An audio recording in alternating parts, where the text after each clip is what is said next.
What's going on, everyone? Welcome back to the Unqualified Film Bros podcast. We've got Captain Everypower Jr., and Max Wisnant here tonight. Declan's taking the week off, no big deal. So tonight, as you can guess by two of our three names, we are talking about the latest entry in the DC Extended Universe, the third to last entry in the DC Extended Universe, Shazam! Fury of the Gods. We're a little bit on a we're I think there's going to be some division on this one based on what I've heard from each of you. So let's dive on in. What do you guys think? Um, I guess I'll go first. Uh, I liked some of it. I think they did a good job in some places retaining like the humor, but I think it lost a lot of the originality of the first film. I don't think they spent enough time in like you spend some time in school, um, in the beginning just to introduce Anthea, and then not really after that. Um, so I think you sort of lose. I mean, sure, you're still dealing with the family aspects, but I think you lose a lot of the teenage comedy. I mean, sure, he still acts like a teenager, but the circumstances allow him to less be funny. It's a lot more serious. I mean, they sort of set the tone when what is it? Calypso tells Deidre Bader to jump off or just slowly walk off of the roof. Um, I feel like it was a lot darker. I mean, maybe they didn't show it to be darker, but the things that were happening were a lot more messed up. A lot of people die. Like a lot more people die in this film than most superhero films, I feel like, or at least that are shown. I mean, all the people in the museum, I thought they were going to come back and like, I don't know, rescue them, but no, they were just all dead probably. They just turned to stone. Uh, yeah, it was so there was that. And then also I think it was nice to see the other characters do a little bit more rather than being side characters. But that came at loss of having Billy sort of get his character arc resolved quickly when he just sort of meets the wizard at the end. He's completely destroyed mentally, and then he meets the wizard, and the wizard's like, "Yeah, no, I chose you right." And he just goes off and he's like, "Yeah, I can do this." The sacrifice was kind of Confidence.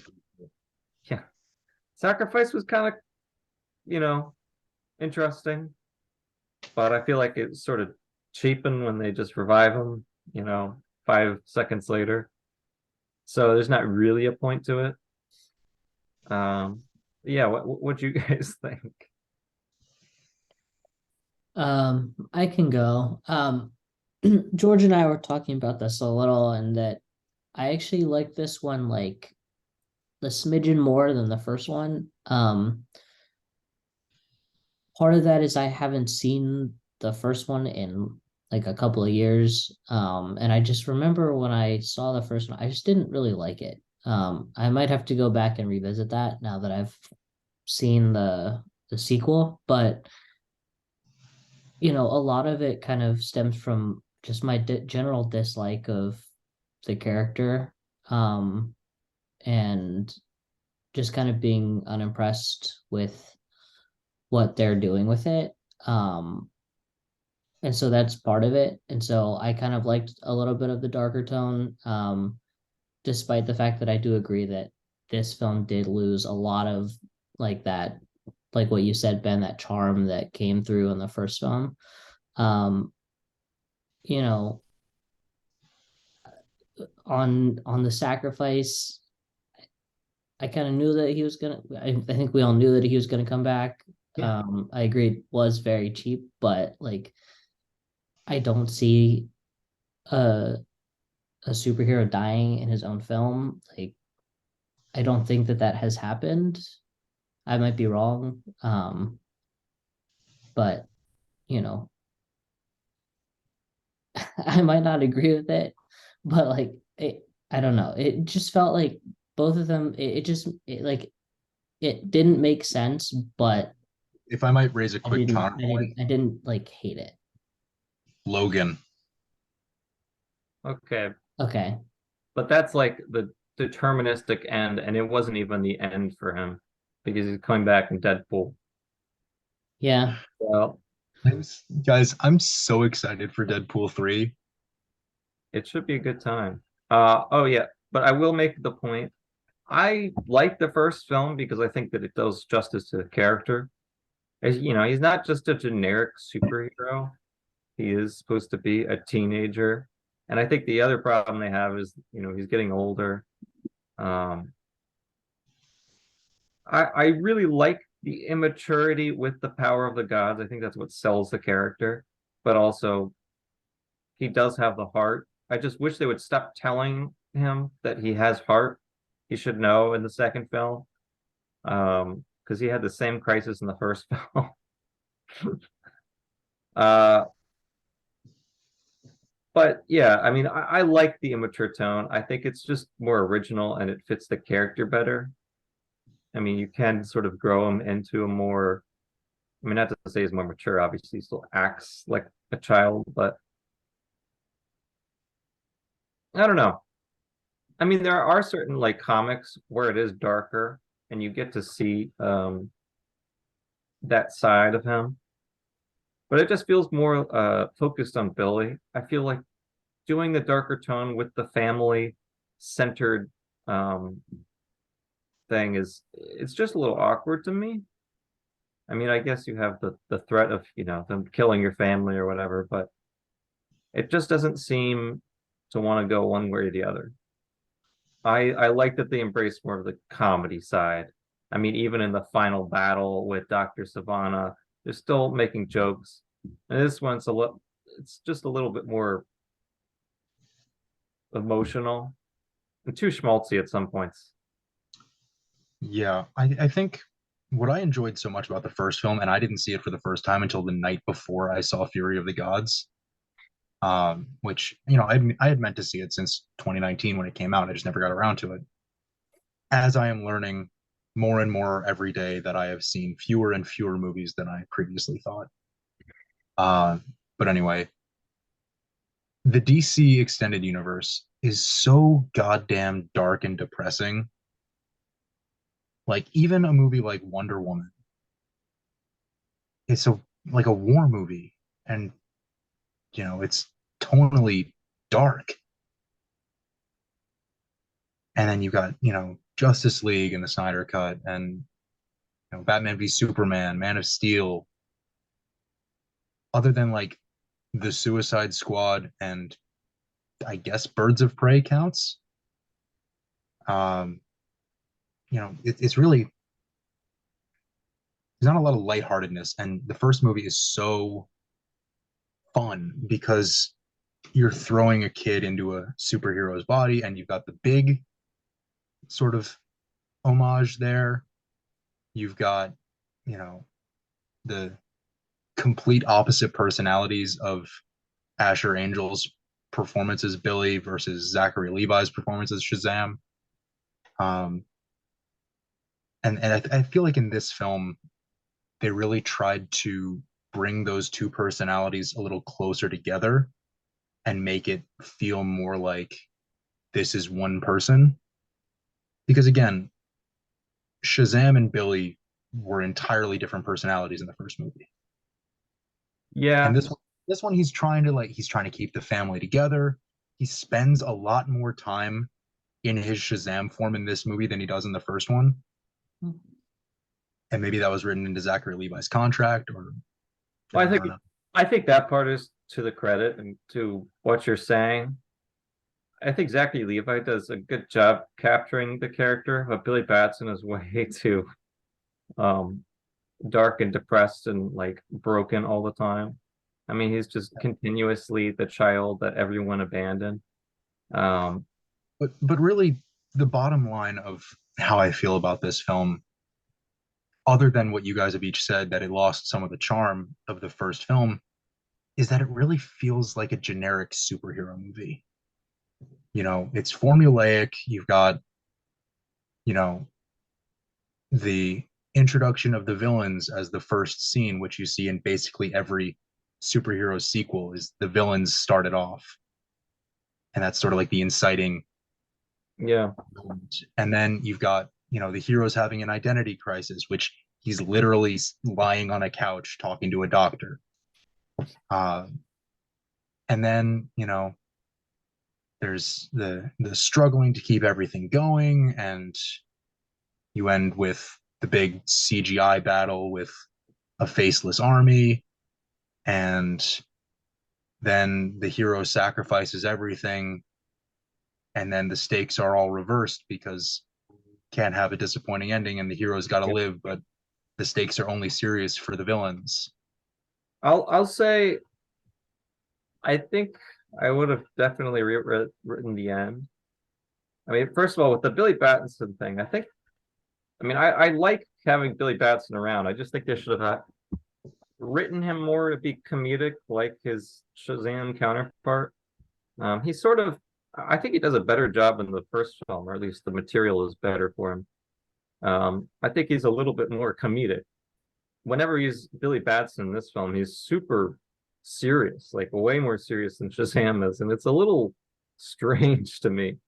But I think the biggest thing is it's retreading a lot of the stuff in the first film, like families splitting, they come together and then they have to come together at the end and defeat the bad guy. I get it, they're all doing their own things. I guess Fantastic Four has done that trope before, but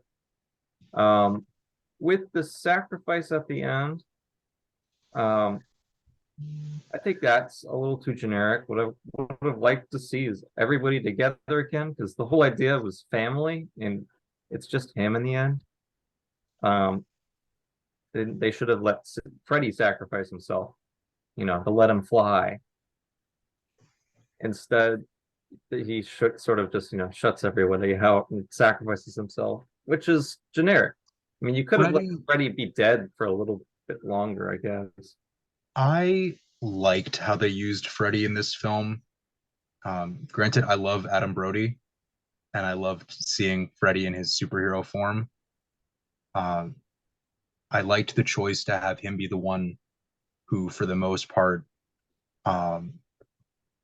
has his powers taken away, because what we get in the performance of Jack Dylan Grazer is probably the strongest of any of the child actors in this film.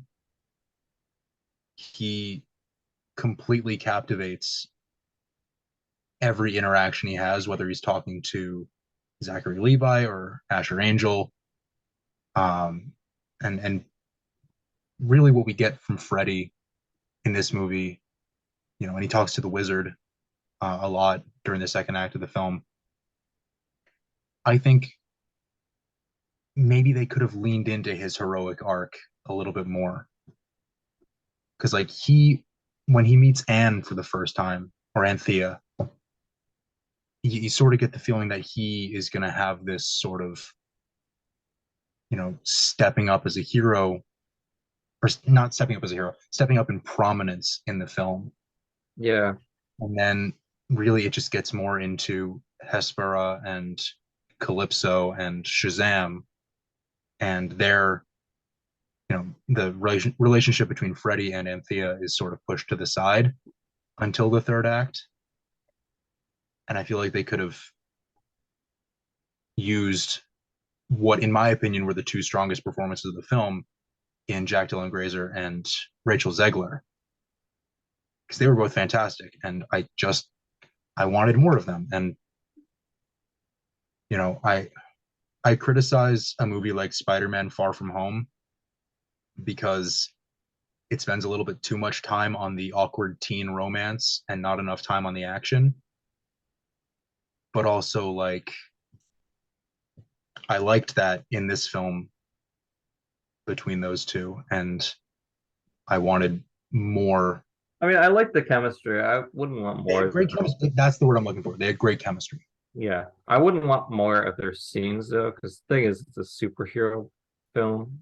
Like, even if it's not supposed to be generic, and you want that original flair, I don't want to see the teen romance. I feel like that's pretty tired trope. maybe I'd much maybe rather see maybe the I phrased other. that poorly.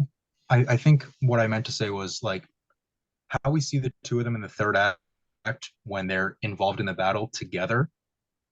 More of that. You know, it's like Spider-Man and MJ and Ned being involved in the battle in No Way Home.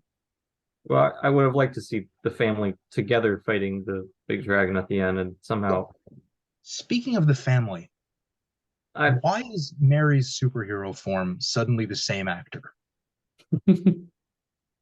because she 'Cause grew up. she was a different actor at the Yeah, end of no, the first movie. I don't know, man. Maybe it's like The Rock, and you get a certain age, and you look good in your superhero outfit, and magic just stays. But let's shift for a little bit, because I wanted to talk You're getting sick of me. about. Well, I wanted to talk about the Greek gods, the daughters of Atlas. Yeah. To me, they continue the trend of very, very, very loose Greek pantheons. I don't know how they. I mean, first of all, they mentioned the wisdom of Solomon. I don't know what I think you mean the wisdom of Solo Man. he's just he's a dude. He's just a guy. He's not a god, and he's not Greek at all. Like you have to have the acronym say Shazam. Yeah, I I'm yeah. sure in Greek mythology there is a smart dude that starts with an S. Yeah. Aristotle. Socrates. So great. He would Yeah. probably work, but he's not a god either. And then you have the daughters of Atlas, who not. I mean, one of them's a daughter, I think, Hespera. The others are not. They keep calling each other sisters. They're like related, like other gods are related, but not very much. They're all children of Zeus. No, they're not. Well, Wonder Woman is, and she shows up. One of them is a child of Zeus, excluding Wonder Woman. One of them is a daughter of Atlas.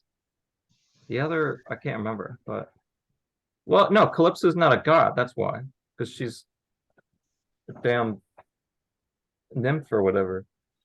So I looked it up. It's Hesperides and That sounds great. Calypso are the two daughters in mythology, but the other one is not. And So it does not exist. okay, wait. I mean, can we They're just both talk daughters? about I thought one of them was a daughter of Zeus. Maybe I'm wrong. Helen Mirren and Lucy Liu felt completely out of place? It was so bad. I mean, weird. it was a terrible, terrible choice for So villain. hard to watch, especially like I love Helen Mirren. It was so hard to watch her scenes because she just felt like I don't want to say her performance indicated that she felt like this role was beneath her. But if I'm being honest, as a fan and as a viewer, this role is beneath her. So beneath her. It's very much beneath her. I think Is it wrong to have like I'm always game for more Helen Mirren, but is it wrong to want someone else to play that role? I just don't want the daughters of Atlas to be the villains. I mean, I don't know. Maybe if Black Adam to be the villain? they've written them better. Let's have Black Adam be the villain like they were originally planning. God, fucking The Rock. Black Adam is the best villain for Shazam. He is the villain for Shazam for a reason, because he's the perfect foil. It's a guy who understands he has power and wants to use it versus the guy who doesn't believe he deserves the power. But yeah, The Rock just really hates anything to be a supporting actor or supporting cast in this films. I don't know. It just felt off to me. Wait until we get Tom Hardy as Venom with Andrew Garfield as Spider-Man. Yeah. Who's going to be the side character? Who's going to be the antagonist? Yeah. I mean, yeah, you can do plenty of scenes. I feel like they fleshed out Dr. Zavanna really well in the first film. Like you get that he's a sort of, reverse of Billy. I mean, they probably could have done a little bit more. He's a little generically evil, but at least you have a backstory that sort of makes sense as to why he's so angry at the wizard and so angry at everyone, because his life story kind of sucked. Considering the first 8 minutes of the film is his origin story, yeah. Yeah. It's also Mark Strong. He's great. Yeah, but I think that choice works well. Mark Strong is building such a great career as comic book villains. Okay, And he's so much more talented than that. He's been making a career as just a straight villain for like 20 years. I want Mark Strong in my murder mystery as my detective. He's been in other things where he's not a villain. Hey, Kingsman. That's true. I'll find you some movies after. But to go back Thanks, on, man. yeah, I just feel like Dr. Zavanna is a better written character in the film. The daughters of Atlas, it's like, okay, we get it. You guys have powers, and they very vaguely, I don't really understand the explanation for this barrier. They don't really explain it well at all. Yeah, you're talking about the dome or Yeah, the barrier. like, obviously Ares still had his powers, right? And obviously Wonder Woman's not cut off. What is going on here? They just he specifically targeted Atlas and his daughters. I mean, what? Yeah. I just wish that's not a good backstory. It's really not. I mean, I get it. He took the powers and stuff and gave them to a kid, but that's a really bad backstory for a villain. Like Dr. Zavanna works because you kind of feel the humanity in him. I feel like everyone's just playing their part. Anthea's the obviously nice daughter who's just there because her other older daughter or sisters are controlling. And then you've got the evil daughter and the chaotic neutral daughter who just doesn't really give a shit, but she wants to make the garden again. Yeah. I thought the twist that Calypso, if you can call it a twist, that Calypso was like the more evil of the two between her and Hespera. I thought that was well done. I didn't expect, like, based on the trailer, you would expect Helen Mirren to be the most evil villain of this film. And what we get with that little twist and then the eventual redemption of Hespera, it works. It's not a redemption, though. I mean, she says something nice at the end. That's redemption. And then she, I think she really just wanted her other sister to die, too. I like that the dragon was made out of wood and that they talked about that. It's like, that's poor design choice. That is. I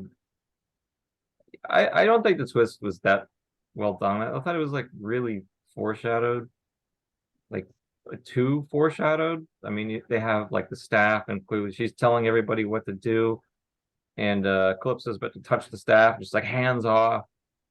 I thought it was pretty. You could tell that was coming. Okay, I see it now. I just expected that. She just acted more evil. She really hated humans from the start. So, Max, why they got to do Citizens Bank Park like that? That's a good question. Good place for a tree or garden. I don't know what it is about baseball fields kind of taking the brunt of some of the damage in some of these superhero films. You got Days of Future Past destroying, I think it was RFK. It was. And look at the beginning of Endgame. You've got an empty City Field. Yeah, which at that point was not unrealistic, but now maybe not so much. In 2023, not so unrealistic. But yeah, I don't know. I mean, I think going back to your point on the dragon being made out of wood and it being a poor design choice, it doesn't really come into play. I thought that something funny would happen. No, they mention it, but It could have Uh, caught fire. but it's never like Really cut. utilized. Like there's no. I guess it doesn't really breathe fire, so No, it not breathes. like it would light itself on fire. Well, it But does I would, breathe magical fire. yeah, but I like would have thought that with the refracted or reflected lightning in the dome, I mm, would have thought there would have been a callback to that electricity ball in Billy's room that explodes there earlier in was. the I movie. mean, that's exactly what That's happened. what it's supposed to be. I would have thought that there would have been some sort of like, because it's a connection that we can draw. It's a parallel that we can draw as the audience. Sure. Oh, you thought he would But like say it. I thought there would be some sort of reference to it because everything needs to be explained these days. Yeah. What did you guys think of the sort of, I don't want to call it bait and switch, but like the Philly, like was it Philly fiascos, where Yeah. every time they would do something, it would end up in a disaster. Like, what do you guys think of that? What, like the name or Just the fact that they were doing damage when they were trying to help. Sort of a makes it's sense. it makes sense, yeah. Yeah. It's also a cliche, like that Anybody get happened with Hancock vibes from that? what? Anybody get Hancock vibes? Will Smith?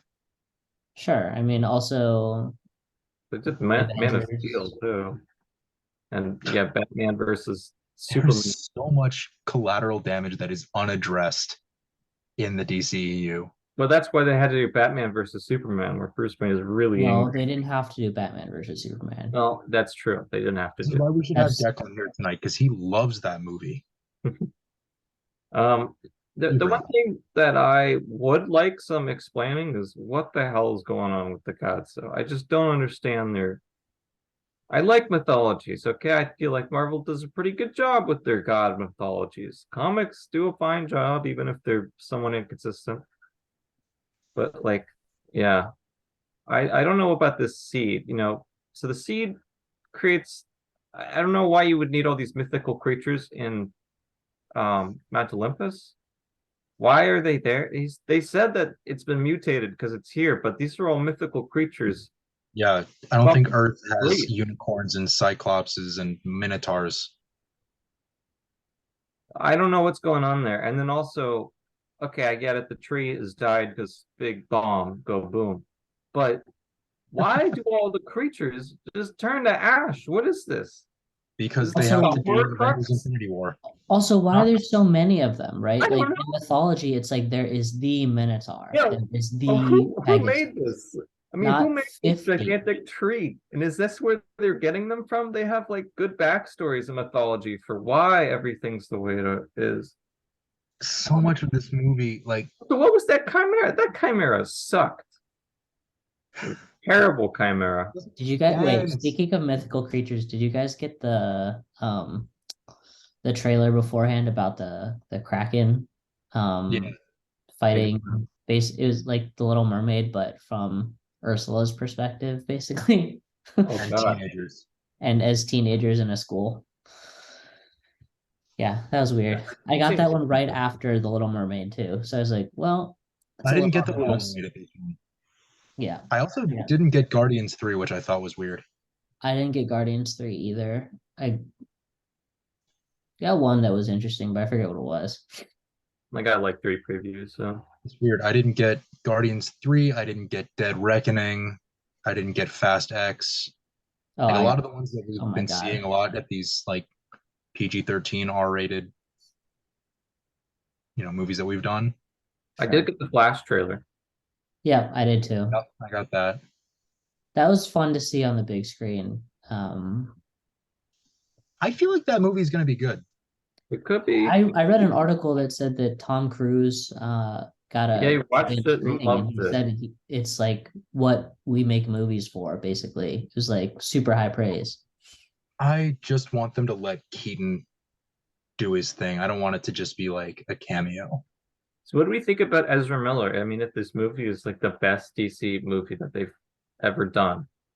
That's what He I is not redeemed as a person if or sorry, they are not redeemed as a person. No, if no, but I mean, what is the studio going to do with them? Because, like, Oh, they're going I to end the mean, this is franchise. like because of James Gunn coming in and kind of shaking a ton of things up and basically doing a soft reboot, like, and with the Flash kind of serving as that jumping off point of like allowing them to do that. I think like when it comes to time travel and what they're trying to do with Flashpoint and everything, that gives them basically unlimited outs. It makes it really easy. They can do whatever they want. well, yeah, I know. I'm just Also, thinking about the casting choice. Will they Oh, keep him? yeah. Will they not? they're going to I go with think someone else. Ezra Miller should have been fired. Like Well, they that's what I'm saying. If it's their best film, though, and If he's they go forward in the DCU with a Flash movie or a Flash character in, if they decide to do the Justice League one day, you don't I need don't to think do it's going to Barry be that. Allen. You can do Yeah, there's other Flash characters. Wally no, no. West. Yeah. I'm more just thinking, like, from their perspective, given all the money. I'm sure at this point they're probably thinking they want to get rid of him. But if it does, like really well in the box office, they may It's keep him. it's not going to save anything. They're moving on. I mean, I think it makes it even. I think it makes it trickier actually now that they're doing a kind of a reset, because it doesn't give them the option of being like, oh, we're already in the middle of telling But our stories, and so but like this is like a new start, and I so will it's say easy for with them to Flash, sort of cut everything out that they don't need. so they've Making done Ezra Miller. Flashpoint in the comics. Yes. They actually did it in their animated universe too. But Yep. most of the time with animation, They did it on the you- CW too. They did like a loose adaptation of it, and it oh sucked. yeah, that sounds about right. Um, but normally, I mean, it's the same Flash. Like everything else changes, but the Flash stays the same. Like he's got the same memories and everything. He's the only one that remembers Flashpoint. That's more of what I'm thinking. Like I mean, maybe they think that they can keep Ezra Miller out of trouble. I wouldn't be surprised So, if they did that. I just don't expect it. I just don't know. I'm very much I curious. would be surprised. I mean, that's a fair point though, because I mean, James Gunn himself has also faced some criticism for things that he said online. Obviously, equating what James Gunn did to what Ezra Miller has done is not fair. He did assault There's everyone a in there's July. a much there's a much bigger gap than what I just presented. It is huge. Yeah, I But mean, James Gunn is no stranger to people being edgy, and he's not afraid to cast them. no, but there's edgy, and then there's what Ezra Miller, and then there's Well, yeah, I guess edgy's not the right. yeah. He's more willing to accept certain outbursts. Yeah, this isn't like casting So But Robert it'll Downey also be Jr. different as though, because James Gunn is an executive now. Yeah, mhm. he's gonna be a director and Well, producer and write a lot of these that's things, just but what I'm thinking he's a is like studio executive now. they Like wanted he a has to think flagship about things character. differently. They can use Batman. They may use Robert Pattinson. We'll see how that goes. No, they're not. Matt Reeves' Oh, thing they is already gonna said they weren't. No, so what they're doing is they're calling like the Joker, um, and the Joker sequel, Folie Adieu, and like the Batman, they're calling that DC Oh, Elseworlds, gotcha. um, or yeah, or DC Black or something. They're basically like sort of segmenting those things off where they can be a little bit more experimental, where they can have more like sort of localized and centralized stories and Mhm. contained universes and storylines. There's like the DCU, which will be the main thing, which essentially will kick off with the Flash, but the next big project and the first film won't come in until 2025, and that's Superman Legacy. So Aquaman and the Lost Kingdom is going to be like the epilogue to the DCEU. yeah, Oh, that's right. That movie still exists. apparently they And did that's coming out in December. major sort of rewrites and fixes. Apparently, it sucked. Yeah, apparently it was awful, but they ended up changing it up, and so It's hopefully always 0% Rotten Tomatoes scored and 19% what did? Aquaman: The Lost Kingdom. Ooh. Jesus Christ. No, I'm joking. I'm just predicting that. But yeah, speaking of the fact that they're rebooting and sort of moving forward without the DCEU characters and storylines, like obviously we're never gonna get the nightmare that Zack Snyder wanted to make. I'm never gonna get the hierarchy of change or power change that The Rock promised. Um, I am disappointed that we're not But, like- getting more of the nightmare. Like I was interested in that after seeing the Snyder cut. I think Darkseid's I would have pretty good taken taken one more film of them doing it. Like a I Justice think- League 2. I- And I that's think- it. I think it's just too expensive for that. Oh yeah. I mean they What we spent could've $100 million seen- on the Snyder cut or something like that. I think they spent like 400 total. No, doing like this. yeah, it was 100 extra it's million like- dollars to do. Yeah. Yeah. What we could have seen in Shazam: Fury of the Gods is make Billy / Shazam's death permanent. Kill off your hero. Surprise us. Yeah, well, I feel like they I already know that did.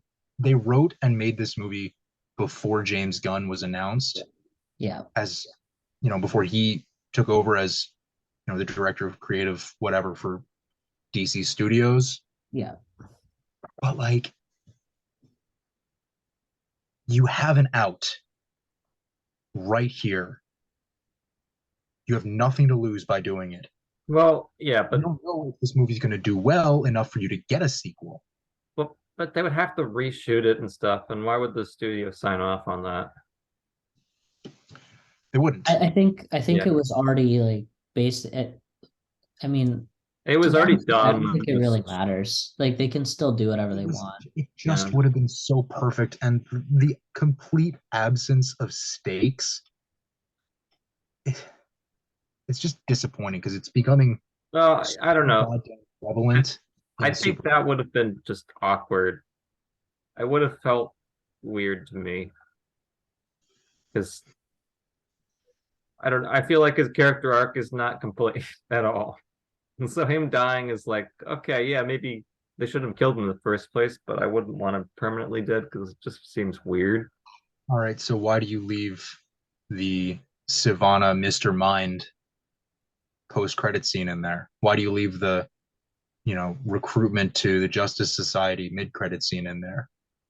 It's a good question. I think best answer is nobody knows what the fuck is going on except James Gunn probably and Peter Safran. But all the directors and people writing these movies probably have no idea. So they're probably just trying to make the best, the most compelling thing to get people interested in the character so that they come back. Speaking of which, I personally would like to see, I don't know how they're going to do it, but keep Zachary Levi as Shazam somehow.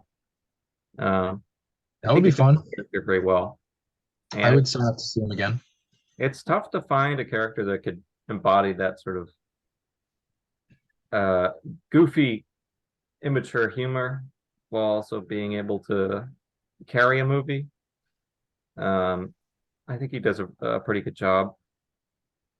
So I would like to see them keep him because I think he works.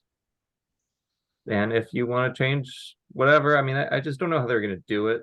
Like, there's so many people I'd like to keep because I think they're good casting choices. They've already gotten rid of Henry Cavill and stuff. So I don't know. I'd like to see some of them kept because I do think they're good casting choices, and I'd hate to see the good casting go to waste because of a terrible foresight on DC's part. It's just amazing to me that they let The Rock tell them what to do. Like, you're planning these movies, man. He doesn't get to do that. You get signed into the contract. Just weird. The hierarchy of power in the DC universe is about to change. Even Yeah, it in changed. DC The entire studio shut down. they scrapped a film that I think was like complete. Batgirl, Batgirl. or yeah, it was Batgirl.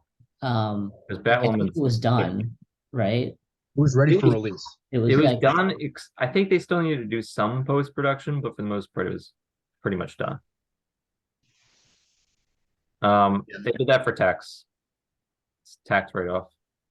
They thought that the movie was gonna bomb so hard, so they decided to write it I off. think the movie's gonna bomb. Throw it on HBO Max. No, no, no. This is much more valuable because that's not going to get anyone to subscribe to HBO Max. This actually gets you, I think, the budget. At least you write it off as a loss, so you take that out of the taxes you would pay as a company. That's why they cancel some things. That's why they did all their canceling. Actually, was it helps to balance the sheets when you're not doing so well financially. And especially if you think they're going to bomb. Yeah. And it makes sense financially. I think the big thing that it may come back to bite them is doing stuff like that hurts people's confidence. If you're a director, screenwriter, actor, you're less willing to engage in a contract with Warner Brothers or DC, especially DC, because you don't know what's going to happen.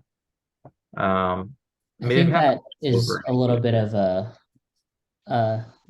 a moot point now, like in moving forward, just because it sounds like from what I've read, there is an actual direction. The first thing that James Gunn and Peter Safran did was sit down and write a Bible on the first two chapters of. Yeah, no, I don't mean. Like, yeah, I know they have a direction. I'm yeah. just saying for the future, and we'll see if it does. But seeing this happen in the DC universe, like a lot of people are going to be burnt out on that company, at least for a little bit. And it may not matter that much. Maybe James Gunn is charismatic enough to just tell everybody, hey, it's different here now. Well, they're also gonna have like a full year plus between Aquaman and the Lost Kingdom and Superman Legacy. I think there's going to be some TV shows in there too. So we won't be completely without DC projects. Like, and it's also, I think, going to be a much smaller circle to get started. With James Gunn writing, producing, and directing a lot, and kind of taking on a lot of that load, and just kind of trying to build that confidence back up in. I am, and I think I may speak for the three of us here, but I'm actively rooting for the DCU to do insanely well. I am too. Yeah. Everything we've gotten from Marvel over the last 15 years, to varying degrees of quality, but largely very strong. Yeah. If we can get the next 15 years of awesome superhero movies and TV shows from DC with their catalog of characters, great. I think it's coming at the right time too. Like the DCEU was largely disappointing. There were some bright moments, but I didn't fully love any DCEU project, movie or TV show. And if we can get something out of James Gunn's DCU, I like the Suicide Squad, so I liked it too. I didn't love it. I love Suicide Squad, the one, Gunn one, the James Gunn. Also, Peacemaker was good. The show, I thought it was good. I think the one thing I hope from him is he's really good at comedy. I hope he can bring some of like that dark themes. I know they're doing the other universe, but the Justice League's like best storylines in the comics are when they deal with darker things, especially like Dark Side and stuff. There's a horror series in development. There's a what? There's a horror series in development. Well, that'll be good. Yeah, but I feel like strictly horror one. DC's strongest character, whereas Marvel's a little bit more lighthearted. DC is a darker comic world overall.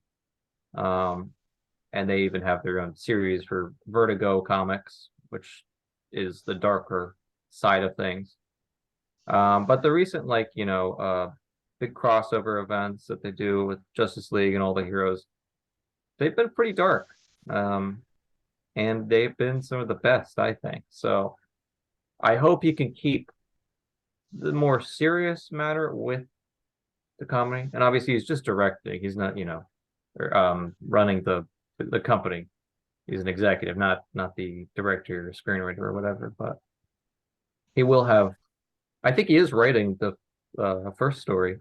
writing He's Superman writing and Legacy. directing a lot. Yeah, Okay. he's got a couple of things that I think he's working on. That's Yeah, another thing. I hope, while he's really talented, Kevin Feige does not direct anything. There's a reason for that, so he can just manage all these projects 24/7. When you're a director, especially directing multiple things, writing multiple things, I mean, that could be a lot of work. He's never been in an executive position like this before, or any executive position.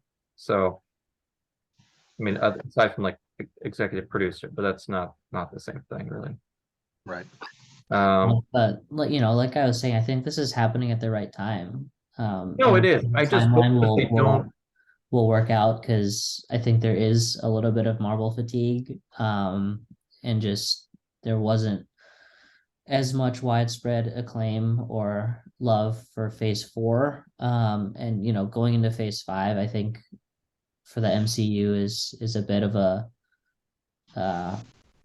test for them, and just trying to get back some of the good graces that they had, especially towards the end of Phase 3, and just kind of wrapping things up and building up the stakes.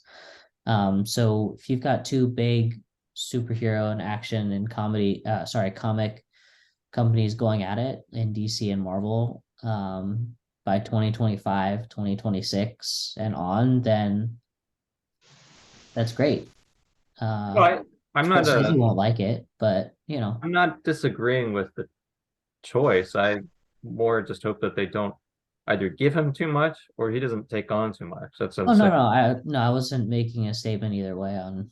Because I think it can really hurt, regardless of his talent, to be constantly directing all the things and organizing and planning. That was the biggest thing that they failed to do in the first iteration. Whether or not he gets too caught up in his own movies and fails at the planning part again. I know they got Kim in there too, so that he can help with some of that, but it is something I'm curious to see. Yeah. So as we look to the future of the DC cinematic presence, whether that's the next two chapters in the DCEU, or what we see ahead with the DCU and all of its different universes with Matt Reeves and Todd Phillips and everything they're both doing or each doing. We all love superhero movies, so we're gonna keep watching them. We're gonna keep talking about them. So in the meantime, Shazam: Fury of the Gods is playing in movie theaters. You can go check it out. Let us know what you think. We had a pretty good discussion on it tonight, I think. Yeah, enjoy it. We will be coming back at you next week. Have a good night. Good night.